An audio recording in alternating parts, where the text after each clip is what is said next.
baca diri, koreksi diri, tahu diri, dan sadar diri. Nah, jika orang sudah sadar diri, inilah kategori orang bertuhan.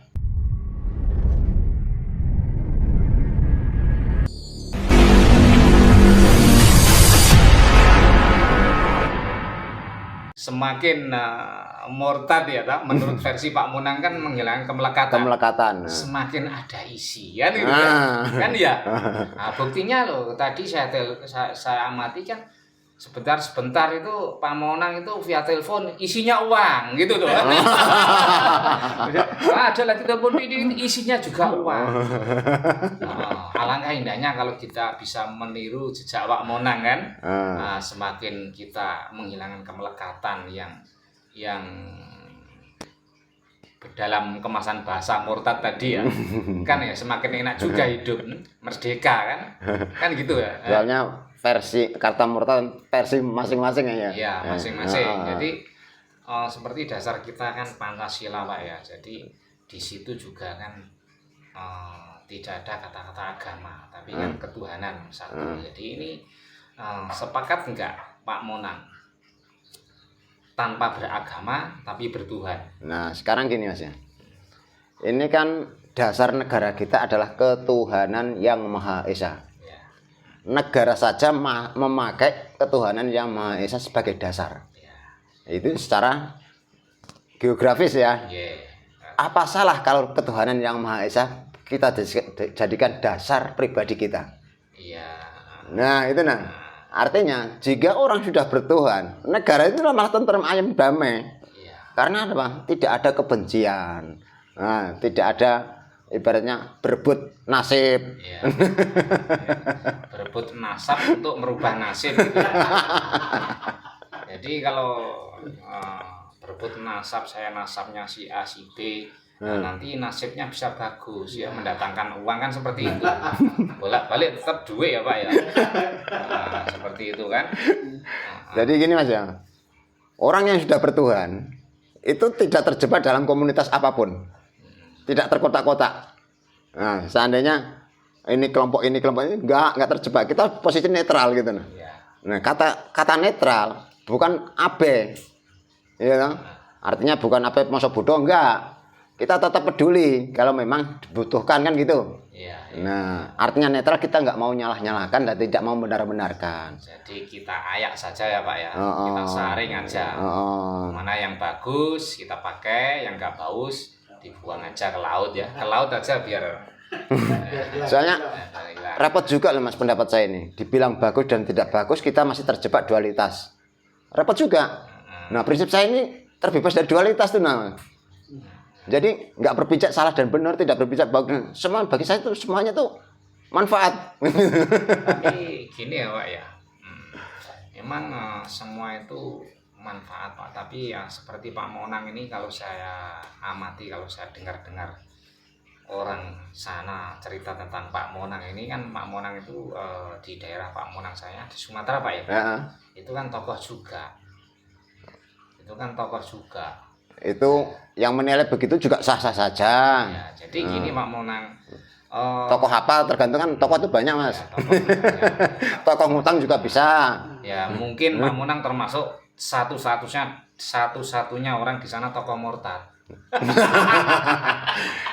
Sudah saya katakan dari awal, kata murtad, syirik, musyrik yang ditujukan kepada saya itu anugerah. Karena apa? Saya menyikapi semua kata itu adalah kebaikan ya, monggo kan itu. Jadi ya, mungkin tokoh itu Pak, sebab kan tidak ada. Mungkin se-Indonesia ini tidak ada tokoh yang seperti Pak Monang ya. Mungkin. Soalnya tokohnya kan seperti itu. Tidak ada, ini Pak Monang ini tokohnya. Soalnya begini, saya pernah suatu ketika ngalami sama temen. Nah, teman saya ini kan lagi berjalan simpangan dengan seorang tokoh. Bahasanya apa? Dancuk Pak gitu. Nah, bagi yang mendengarkan itu dianggap baik, nggih. Padahal kan kata dancuk itu kan kurang pantas ya. Nah, begitu juga dengan saya, penilaian nggak baik. Kalau saya menganggap baik, dia jadi baik Mas. Gitu. Tadi kan sempat Pak Monang itu menyebut guru sejati ya Pak. Sebenarnya guru sejati itu sendiri siapa sih Pak Monang? Nah, guru sejati. Kalau ingin paham dan mengerti jati diri, harus berguru dengan guru sejati, karena sang sejati itu dah sang maha kuasa itu sendiri. Guru sejati ada di mana? Ya ada di telenge ati cara wong Jawa. Gitu. Nek carane wong agama kan qalbu mukmin batul robbi kan gitu. Mungkin saya sendiri kan nggak ahli agama, mungkin loh Mas, saya pernah ini dengar. menurut versi Pak Munang, misalnya ini ada saudara kita di luaran sana setelah menonton channel ini kepingin belajar sama Pak Munang untuk menemukan guru sejati. Nah, apakah ada ritual-ritual tertentu untuk menemukan guru sejati Pak Munang? Nah, di sini repotnya juga Mas. Repotnya kalau saya amati, saya pernah banyak berkunjung ke tempat tokoh-tokoh. Cara ritualnya itu kan ya berbeda-beda. Lagi pula berbeda juga dengan cara saya gitu nah. Lagi pula cara saya itu kan tetap mengedepankan olah pikir, olah batin dan olah rasa itu. Jadi kalau hanya dipahami sekilas tanpa ada komunikasi berkelanjutan juga nggak nyambung gitu nah, Mas. Gitu. Jadi kan perlu sering komunikasi kalau anu kan gitu. Karena apa? Proses mengaktifkan pikiran yang tadinya nggak pernah berpikir ke situ jadi ke situ kan perlu proses untuk aktif. Gitu. Ya. Jadi perjalanan di Jawa ini kemana saja Pak Munang? Lah, saya dari tadi kan sudah ngomong sama. Saya ke Jawa ini juga nggak ngerti tujuanku apa yang ku cari juga nggak ngerti. Mungkin takdir menemukan kita ya. Ya kalau saya nyadari saya diperjalankan ya sudah. Jadi mau gimana ya sudah pokoknya ngalir gitu aja. Nanti kalau sudah berapa lama berapa waktu, oh ternyata aku diperjalankan untuk ini toh, baru nyadari. Nggak tahu intisarinya apa, keilmuan apa, itu baru nyadari kalau sudah terproses di rumah sambil berenung berpikir kan itu. Ya, intinya menghilangkan kemelekatan itu Pak ya. Yang banyak orang mengartikan murtad, kebanyakan kan orang itu murtad. Nah, murtad itu kan keluar dari agama kan seperti itu. Bisa jadi dimanai begitu kan gitu. Misalnya kafir, syirik, musyrik, kan, seperti itu kan. Jadi perlu pemahaman seperti itu. Jadi memang untuk pelaku-pelaku spiritual kalau sudah ada kata-kata seperti itu bisa dipahamkan oleh Pak Munang ya bahwa itu anugerah Pak ya. Anugerah. Semakin kita memahami kata murtad, kata kafir, kata musyrik, semakin enak kita menjalani hidup itu Pak ya. Iya, misalkan sampean mengatakan saya murtad, syirik, musyrik bahasanya ya. Tapi kalau saya memahami dengan anugerah, saya nggak ada kebencian dengan sampean kan gitu. Iya. Jadi kalau saya memahami dengan suatu nilai negatif, akhirnya saya amarah yang muncul kan gitu. Iya. Nah, itu kan cara saya. Untuk jangan sampai cara saya lebih memudahkan mengendalikan emosian begitu. Jadi apapun yang terjadi saya anggap anugerah kan gitu. Nah, ini Pak Munang. Saya juga dengar dari orang lain Pak Munang, diem-diemnya saya menyelidiki Pak Munang. Iya. Jadi Pak Munang ini tanpa doa, tanpa apa. Kalau ada orang minta tombo itu kok bisa sembuh Pak Munang. Ini apa yang bisa menggerakkan Pak Munang ke sana? Doa saya itu begini Mas.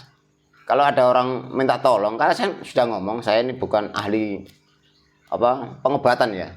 Jadi untuk melegakan hati orang itu tadi jangan kecewa, saya juga dalam batin saya mari karepmu mari karepmu sehingga mari duduk aku. Hanya bahasa aku cuma seperti itu. Seandainya sembuh bukan aku yang menyembuhkan. Bahasa saya kan mari karepmu sehingga mari duduk aku kan gitu. Jadi sembuh terserah nggak sembuh terserah, yang buat sembuh bukan aku gitu. Bahasa aku kan gitu. Iya. Karena dia mungkin percaya jadi sembuh, mungkin ya dia sendiri percaya dengan saya kan gitu nah. Bukan karena doaku juga nggak mendoakan kok. Mendoakan diri sendiri juga nggak pernah ya, Pak Munang, ya? Mendoakan diri sendiri juga masih bingung kok. Iya, benar Pak Munang. Tapi dia kan lega kalau sudah ketemu, ya, gitu. Dengan legaannya dia itu menyebab kesembuhan dia kan, bukan aku kan gitu.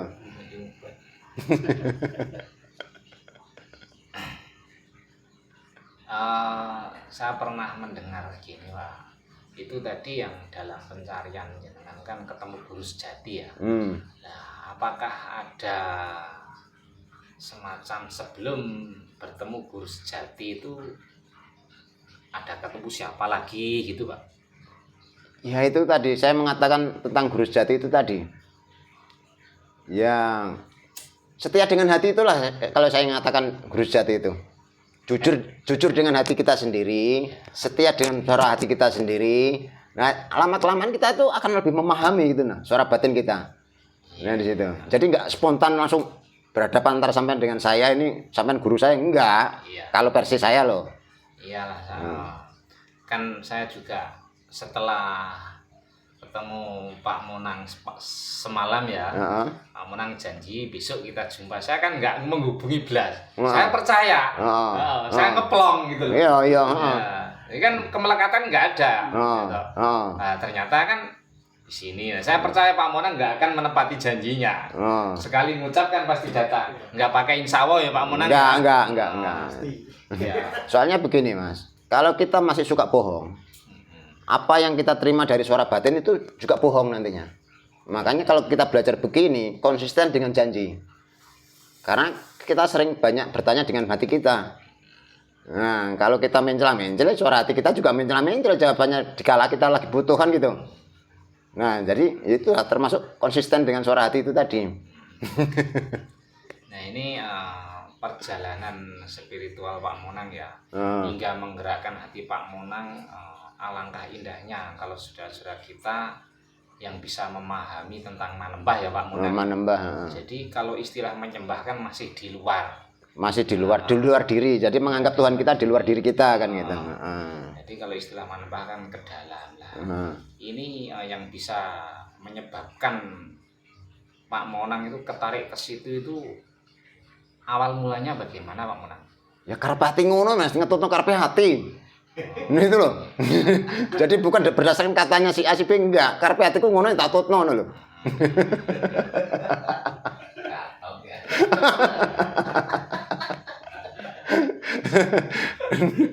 Nah aku saya percaya karo jarene berarti aku urung ketemu Mas. Oh iya. Enggak percaya dengan hatiku sendiri. Berarti kan semua yang kita dengar itu yang awalnya Pak Monang dulu masih belum ketemu yang namanya rasa Ya. Yang namanya rasa itu kan semuanya itu kan katanya Pak Monang ya. Waktu dulu katanya. Ini Pak Monang maksud saya seperti ini. Setelah ada konten-konten YouTube seperti ini kita bikin walaupun sekedar ngobrol ngalor gitu kita ngelon ada manfaatnya gitu loh Pak Monang. Iya benar. Jadi gini Pak Monang, kita itu tidak menjelekkan satu sama lain tidak, tapi setidak-tidaknya mereka yang masih menyembah, ya toh, belajar untuk menembah gitu loh Pak Monang. Itu kan merupakan nasihat atau memanah. Iya. Yang saya mau kan sama Pak Monang kan seperti itu. Pak Monang kan figur, kalau nggak figur nggak masuk channel YouTube Pak Monang. Gitu loh maksudnya. Jadi karena kita berhadapan dengan orang banyak itu kan repot Mas. Kadangkala kita memberitahu masukan yang bagus, yang baik. Mungkin menurut kita yang memberi itu adalah mutiara yang kita kasihkan. Bagi si penerima itu dianggap pecahan kaca Mas. Jadi kan repot juga itu nah. Jadi saran saya itu kita belajar baca diri lah. Makanya saya pakai rumus baca diri, koreksi diri, tahu diri dan sadar diri. Nah, jika orang sudah sadar diri itulah kategori orang bertuhan. Iya ya Pak Monang. Jadi pengalaman Pak Monang kan pernah dijelek-jelekan orang, difitnah orang, ditipu orang, ya toh.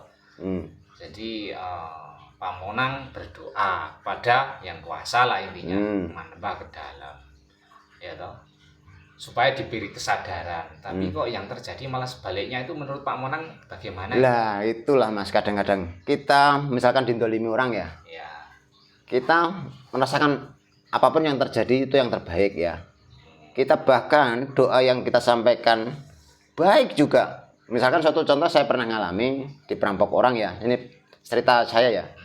Dikala itu saya doakan mudah-mudahan berkah barokah bagi yang merampok supaya halal untuk anak istrinya. Jadi biarlah jadi darah daging yang nanti jadi yang baik kan gitu. termasuk mobil yang ujung-ujungnya ya kasihan juga yang terjadi pada keluarga orang yang itu. Tahu-tahu kan cerita orang ini yang merampok kamu, taunya kan gitu, terjadinya kok malah begini, padahal saya sudah lupa itu kan. Ending ujungnya malah sengsara sendiri gitu. Jadi makanya saran saya kepada teman-teman, jangan doakan orang lain jelek. Soalnya apa? Yang keluar dari bibir kita jelek itu akan mantul ke diri kita lagi. Sama dengan kita nyenter kaca, cermin. Nah gitu. Kalau senternya itu enggak terang, mantulnya ke kita juga enggak terang gitu. Nah makanya kita biasakan mendoakan yang terbaik bagi orang lain kan itu. Yang sangat baik lagi murtad tadi ya. Dia langsung menghilangkan kok kemelekatan itu tadi. Kemelekatan duniawi ya. Iya, jadi kata-kata murtad ini memang yang terbaik ini Pak Monang. Malam ini kita dapatkan kan dari Pak Monang. Melepaskan dari kemelekatan dunia, identitas apapun kan gitu. Iya. Karena murtad apa? Yang terbaik gitu.